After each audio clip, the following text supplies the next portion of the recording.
Hello guys, this is Satish Jada and welcome to my channel. तो आज हम बात करने वाले हैं ट्रांसफ़र ऑफ लर्निंग के बारे में, जो कि एक बहुत ही बड़ा टॉपिक है रीट मेंस और सीटेट आदि के लिए।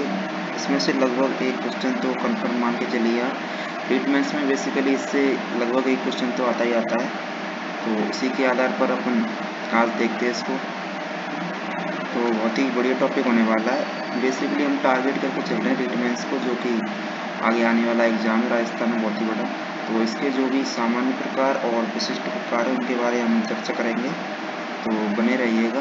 और अगर वीडियो पसंद आए तो लाइक कर देना।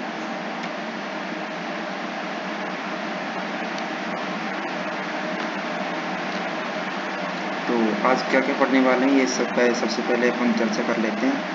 तो बेसिकली शुरुआत में हम इसका परिचय पढ़ेंगे, वही क्या होता है अधिगम का स्थानांतरण जो होता है, और उसके बाद में इसकी विभिन्न विद्वान हैं जैसे कि सोरेनसन है, एल्गार्ड है, उन्होंने जो जो क्या क्या परिभाषाएं दी है। क्योंकि आजकल जो एग्जाम्स में उनमें क्या आता है कि इन परिभाषाएं जो होती है वो अधिकतर आज पूछी जाने लगी है, तो उनके बारे में हम बात करेंगे और उसके बारे में प्रकार, और फिर अंतिम लास्ट में हम बात करेंगे जो भी इसके विशिष्ट प्रकार है उनके बारे में हम बात करेंगे। ठीक है।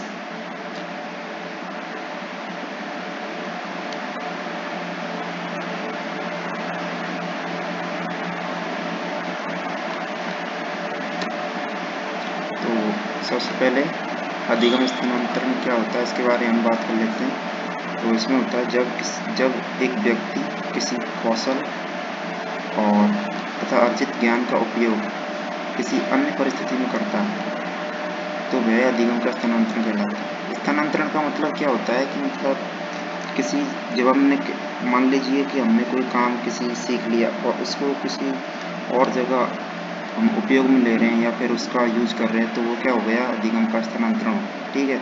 इस स्थानांतरण को हम अंतरण कह सकते हैं। बेसिकली आप याद रखें ट्रांसफ़र, क्योंकि इंग्लिश में कहीं भी चेंज नहीं आता है। अगर पेपर में स्थानांतरण अंतरण में आप कंफ्यूज हो तो इंग्लिश वर्जन जो ट्रांसफ़र ऑफ लर्निंग है इसको आप याद करके चले।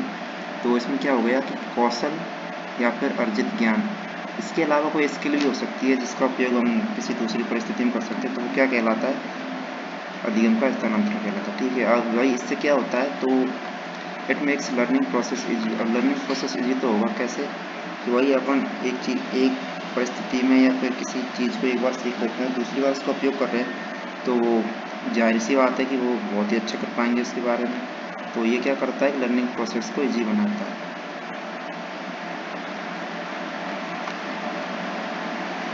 अब इसकी जो परिभाषाएं दी है उसके बारे में हम बात कर लेते हैं। सबसे पहले सोरेनसन की परिभाषा। सोरेनसन ने क्या कहा था कि अधिगम स्थानांतरण एक परिस्थिति में अर्जित ज्ञान और प्रशिक्षण या अनुभवों को दूसरी परिस्थिति में स्थानांतरण करने का उल्लेख करता है। यानी एक परिस्थिति में अर्जित ज्ञान, अनुभव, प्रशिक्षण को दूसरी परिस्थिति में स्थानांतरण करने का उल्लेख करता है। तो इसने क्या किया है कि अर्जित ज्ञान और प्रशिक्षण और अनुभव, ये तीन वर्ड को हम काम में लिए हैं कि भाई कोई भी व्यक्ति जो होता है वो किसी भी चीज़ में कोई ज्ञान अर्जित करता है, प्रशिक्षण लेता है यानी कि कौशल सीखता है और अनुभव लेता है, उसको दूसरी परिस्थिति में जब यूज करता है तो वही क्या कहलाता है, स्थानांतरण कहलाता है अधिगम का। ठीक है। ये किसकी हो गई, सोरेनसन की परिभाषा। इसके बाद में दूसरी आती है कॉल्सनिक की।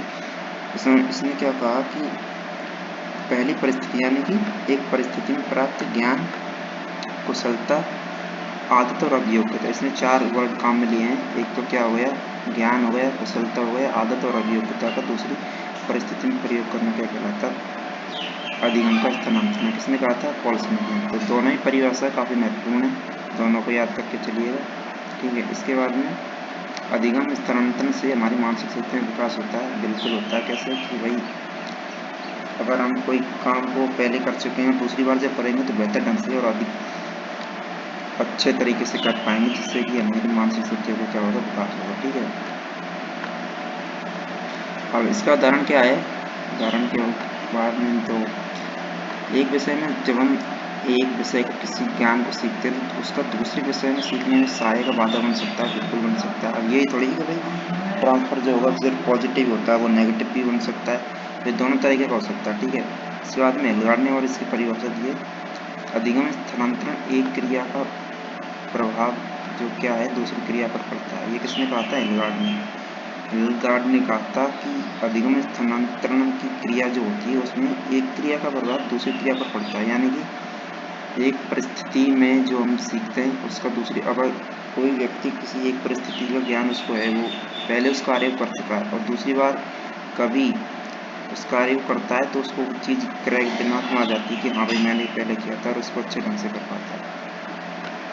ये किसने कहा था? एल्गार्ड ने कहा था। अब इसके जो प्रकार हैं यानी कि टाइप्स हैं इसके बारे में, तो ये जो हैं 3, ये इसके नॉर्मल टाइप है, जैसे कि एक तो है पॉजिटिव ट्रांसफ़र ऑफ लर्निंग, दूसरा है नेगेटिव ट्रांसफ़र ऑफ लर्निंग और तीसरा है न्यूट्रल या फिर जीरो ट्रांसफ़र जिसको हम कहते हैं। ठीक है, तो ये 3 इसके टाइप्स हैं, तो एक एक करके इनको सीखते हैं।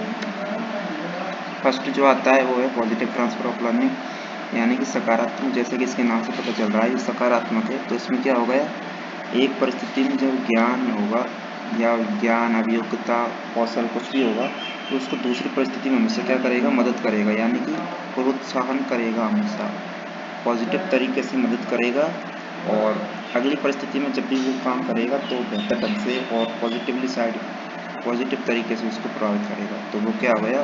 सकारात्मक हो गया। ठीक है, जैसे कि उदाहरण देख लेते हैं, जैसे साइकिल चलाने के बाद स्कूटी चलाते हैं, और इनमें क्या समानता है दोनों में? साइकिल में और स्कूटी में दोनों में क्या होता है कि गियर नहीं होते, जैसे बाइक में गियर होते हैं उसी प्रकार से इसमें गियर नहीं होते हैं। तो जैसे साइकिल चलाते हैं उसी प्रकार से लगभग सेम टू होती है स्कूटी, तो उसमें क्या होता है चलाने में सब मतलब आसान रहता है। तो ये क्या करता है? इसमें मदद करता है।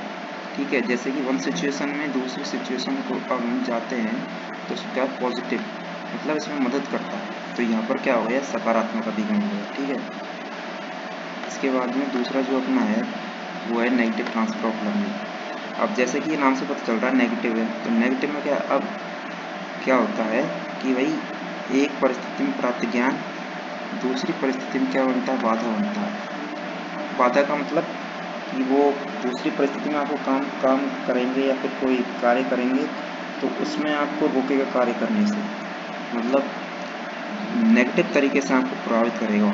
जैसे भाई वॉलीबॉल खेलने वाला जब फुटबॉल खेलता है तो उसको क्या कठिनाई का अनुभव होता है, यानी कि वो अच्छे तरीके से खेल नहीं पाता, उतना बेहतर ढंग से कर नहीं पाता जिस तरीके से वो वॉलीबॉल की, क्योंकि वॉलीबॉल जब खेलते हैं वो हाथों से खेलते हैं और जो फुटबॉल होता है उसमें पैरों से खेलते हैं, तो इसमें मिसकम्युनिकेशन हो जाता है दोनों में, तो वो बेहतर ढंग से नहीं खेल पाता।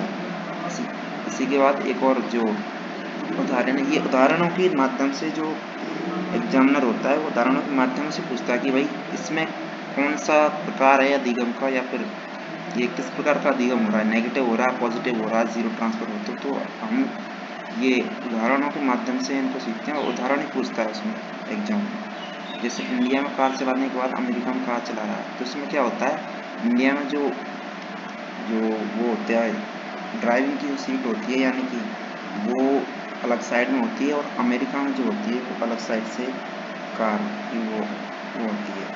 तो यहाँ पर क्या होता है, जब दोनों में चलाते हैं तो इधर उधर होता है, मिसकम्युनिकेशन होता है, तो यहाँ पर भी क्या होता है? नेगेटिव ट्रांसफर होता है। ठीक है, अब अगला आता है जैसा कि आपको नाम से पता चला कि जीरो ट्रांसफर या फिर इसको न्यूट्रल भी कहते हैं। इसमें क्या होता है, इसमें कोई फर्क नहीं पड़ता है, पहली परिस्थिति में कैसा ही ज्ञान प्राप्त किया हो, आप जब दूसरा कार्य करेंगे तो वो बिल्कुल अलग होगा, उससे कोई प्रभाव नहीं पड़ेगा आपने पहले क्या सीखा क्या नहीं सीखा। तो वहाँ पर क्या होगा? जीरो ट्रांसफर, यानी उस बिल्कुल जीरो प्रभाव पड़ रहा, कोई प्रभाव नहीं पड़ रहा, आपको पहली परिस्थिति में आपने क्या सीखा है उससे कोई मतलब नहीं है। ठीक है, जैसे कि इसमें लिख रखा है कि एक परिस्थिति में प्राप्त ज्ञान का दूसरी परिस्थिति पर कोई प्रभाव नहीं पड़ता, यानी कि नो इफेक्ट। जैसे हिंदी पढ़ ले हम और उसके बाद में गणित पढ़ें तो क्या ही प्रभाव पड़ने वाला है, इससे कोई प्रभाव नहीं पड़ेगा। कि हिंदी में अपन क्या सीखेंगे और गणित में अपन एक दो गिनती सीखेंगे तो उससे कोई प्रभाव नहीं पड़ेगा। ठीक है, तो ये यहाँ पर क्या हो गया? जीरो ट्रांसफर हो गया। इसका एक और उदाहरण आता है कि भाई जब हम राइम के दोहे पढ़े और उसके बाद में सूरदास के पद पढ़े तो इससे कोई प्रभाव नहीं पड़ेगा, यानी कि जीरो ट्रांसफर होगा यहाँ पर। तो जहाँ पर दोनों परिस्थितियों में कोई प्रभाव नहीं पड़ता आपस में, वहाँ पर कौन सा ट्रांसफर होता है, जीरो ट्रांसफर होता है। ठीक है, इसके बाद में आगे इसके कुछ स्पेसिफिक काइंड होते हैं इस पर, यानी कि विशिष्ट सिद्धांत जो है इसके, एक तो होता है एक पक्षीय, जैसे कि नामों से काफ़ी हद तक इनका पता लग सकता है कि द्विपक्षीय, लंबात्मक और क्षैतिज। तो ये इसके स्पेसिफिक काइंड होते हैं, विशिष्ट सिद्धांत हैं, तो इनके बारे में चर्चा कर लेते हैं। ये देखिए, पहला है एक पक्षीय अधिगम अंतरण।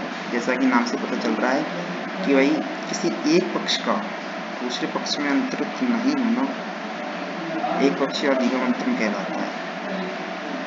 जैसे शरीर के एक पक्ष से व्यवहार को दूसरे पक्ष में अंतरित नहीं होना, नहीं है, ये ध्यान रखना है, नहीं होना। ठीक है, जैसे अपने राइट हाथ में चोट लग गई तो उसका ये थोड़ी है कि भाई चोट राइट हैंड से पहुंच के दाएं हाथ में वो लेफ्ट में पहुंच जाएगी, नहीं होगा ऐसा। तो इससे क्या होगा, सिर्फ वो राइट जहाँ पर चोट लगी वहीं वहीं उसका इफेक्ट होगा। हाँ, हो सकता है थोड़े बहुत उसके आसपास हो, बट ये नहीं हो सकता कि हाथ में चोट लगी है पैर में उसका प्रभाव पहुंच जाए, बिल्कुल नहीं सकता। तो ये क्या हो गया, एक पक्षी जो है वो प्रभावित हो रहा है, तो इसमें एक पक्ष का अधिगम अंतरण हो गया। ठीक है, इसके बाद में दूसरा आता है द्विपक्षीय अधिगम अंतरण।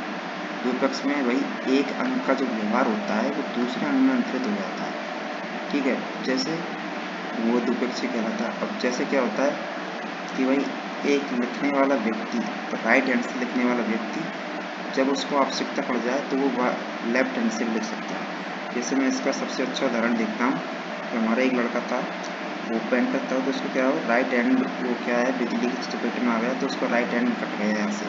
तो उसने क्या, तो लेफ्ट हैंड से इतनी मेहनत की, वापस से वो लेफ्ट हैंड से लिखने लग गया और लेफ्ट हैंड से ही अब पेंटिंग करता है। तो उसका क्या हो गया, एक पक्ष का जो प्रभाव था वो दूसरे पक्ष में जो उसका व्यवहार था वो अंतरित हो गया। तो यहाँ पर क्या हो गया, द्विपक्षीय अधिगम अंतरण हो गया। ठीक है, इसके बाद में तीसरा है लंबवत। लंबवत का मतलब होता है क्रमशः। ये देखिए, क्रमशः यानी कि एक प्रॉपर सीक्वेंस होगा, यानी कि निश्चित क्रम में चलेगी कोई भी चीज़। जैसे गणित सीखने के हम लिए सबसे पहले हम बच्चों को जोड़ सिखाते हैं, बाकी सिखाते हैं, फिर गुणा, इस तरीके से हम क्रम बाई क्रम चलते हैं तो बच्चे के अधिक समझ में आती है। अब ये ऋणात्मक और धनात्मक दोनों हो सकता है, बट इसमें होंगी चीज़ें मतलब एक सीक्वेंस में होगी, चाहे वो नेगेटिव वे में हो या फिर पॉजिटिव वे में, प्रॉपर एक सीक्वेंस होगा। ठीक है, तो लंबवत हो गया। इसके बाद में नेक्स्ट अपना जो लास्ट आता है वो है क्षैतिज।